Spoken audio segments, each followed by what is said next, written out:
Hi friends, Reptile Sam here. Today, let's talk about how to know if your snake is in shed and what to do for it. So today, I'm holding Boba, who's in shed. Tom was also in shed last time I checked, so we'll look at both of these little guys today, and I'll tell you how to know that your snake is in shed and what you can do for it. So, the first telltale sign is that your snake's colors become duller than they usually are. Boba is usually very bright orange and brown, and he's much duller than he usually is. His colors aren't quite as bright. And the other thing that you can look out for is that they actually look shinier. Now I know that might be kind of hard to figure out at first, like when you first get your snake, but the longer that you work with them and the longer you have them as a pet, you'll immediately notice when your snake has this in shed. It looks like this. So your snake in shed will be shinier, and the colors will be much duller than they usually are. Now, you might have heard the expression going into blue. That's because many snakes' eye caps, so the scale that covers the snake's eye, getting real close there, Boba, actually turns blue. This doesn't happen with all snakes, but very many snakes actually turn very blue while they're in shed. Now, the thing to watch out for is the last day or two before they shed, most of the time they go clear again, and they don't look like this, and you don't really realize that the snake is going to shed if you haven't seen them in this stage of the shed cycle. So I'll get out Tom as well so you can see what he looks like, and we can talk about how to know if your snake is in shed and what to do about it. So the first thing I do is make sure that their humidity is high. Higher humidity really helps snakes shed. And Boba doesn't like water too much, being a sand boa, and he's a Kenyan sand boa to be specific. And so he doesn't really like to be soaked in baths, which it can help a lot of snakes. I also sometimes use Zilla Shed Ease. And then you put a little bit of this in a water tub and put a heat mat underneath it, and keep your snake in it for maybe about an hour, and they will have a fantastic shed. This works really well with bearded dragons too, actually. So Boba is in shed, and most snakes that are in shed will not eat while they're in shed.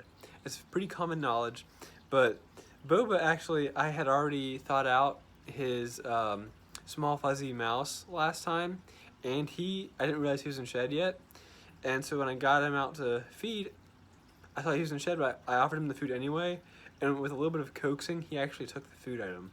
So some snakes will eat in shed, sometimes they won't. Sprout, my snow corn snake, has never turned down a meal even in shed. Some snakes will never eat in shed. So that's something to keep in mind too, is in addition to their high humidity. So let's take a look at Tom.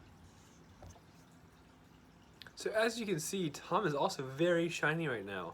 You can see the light really reflecting off of him, and his colors are also much duller. If you've seen Tom in other videos or in pictures on my Instagram at reptile.sam, you'll see how Tom's colors are usually very bright, and Tom looks much more dull today. That's not to say that they're not pretty in shed. They actually have a very nice muted color scheme when they're in shed. But once he sheds, all of these like yellows up on his neck and browns and reds on his body will be much brighter, and he'll look much more orange. And with corn snakes, this really pretty pattern on their belly is very gray and opaque and shiny. And when Tom has a fresh shed, you'll see that that's very black and white.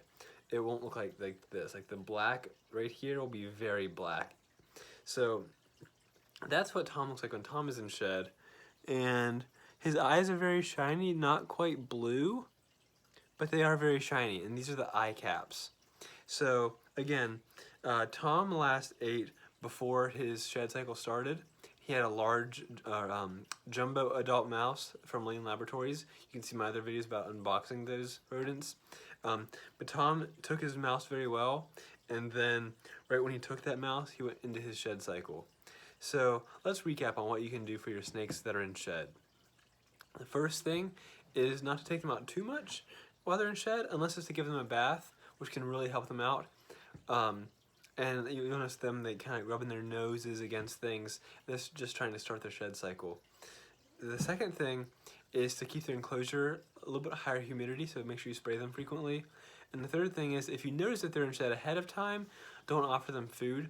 But if you already have the frozen rodent thawed out, go ahead and offer it to them, and maybe they'll eat it. Maybe they'll be like Sprout and still want their food.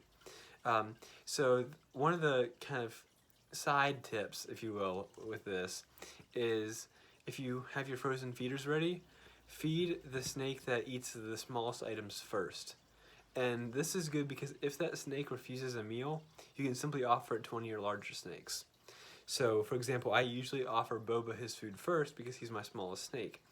And so if he doesn't want his food, I can give it to somebody else. Or if you have a problem feeder, offer them their food first as well.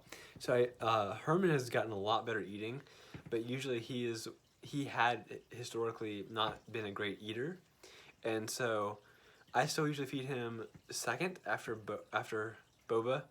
So that way, if either of them don't eat, I can give their food to Tom and Sprout, who always eat. So I hope this has been helpful. And if you like what I have to say, remember to like and subscribe to my channel. And also go and follow me on Instagram at reptile.sam. Good luck with your snake keeping and happy herping. See you later.